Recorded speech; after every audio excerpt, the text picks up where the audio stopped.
Halo, nama saya Angelita Nondreng Kalma Balwahani dengan NPM 2206835575. Di video ini saya ingin menjelaskan, memberikan contoh akibat, dan juga memberikan solusi dari kegiatan yang sering sekali kita lakukan.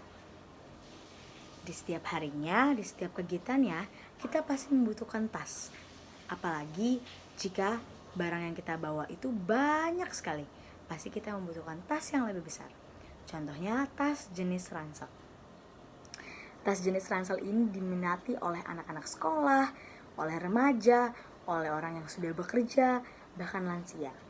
Karena fungsi dari tas ransel ini yang sangat besar manfaatnya bagi kita semua, yaitu bisa meringankan beban yang kita bawa, lalu juga tidak membuat kita sakit di punggung bagian sebelah kanan saja atau di bagian sebelah kiri saja. Namun di balik banyak manfaat positif juga banyak sekali manfaat negatif yang ada dalam tas ransel. Contohnya, jikalau beban di dalam tas ransel tersebut lebih dari 10-15% daripada berat tubuh kita dan kita gunakan juga terlalu sering, itu dapat menimbulkan rasa nyeri di punggung. Lalu, 80% orang dewasa yang mengalami sakit punggung bagian bawah memiliki pengalaman membawa ransel yang terlalu berat. Dan masalah ini juga sangat berpengaruh pada anak-anak yang sedang mengalami masa pertumbuhan.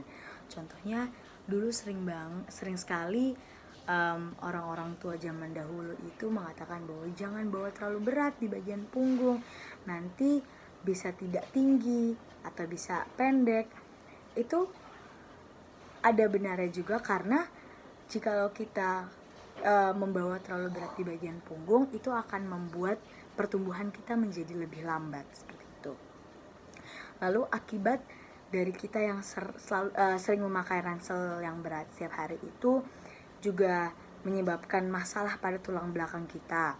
Lalu merusak postur tubuh juga, karena biasanya kalau misalkan kita membawa barang yang berat, agar ransel itu tidak terasa lebih berat, kita biasanya membawanya itu sambil membungkuk gitu, atau sambil memegang genggaman tasnya.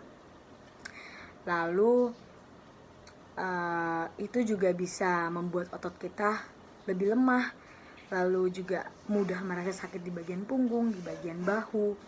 Nah, cara mengatasinya itu mungkin kita bisa menggunakan tas lainnya, bukan hanya tas ransel saja. Jadi beban yang kita bawa itu bisa kita bagi-bagi. Contohnya pada tas jinjing, kita memiliki 2 tangan yang bisa kita pakai untuk membawa 2 tas lainnya. Jadi misalkan untuk anak sekolah itu membawa bekal atau minumnya itu menggunakan tas sendiri, jadi tidak digabung dengan buku-buku, dengan alat tulis seperti itu.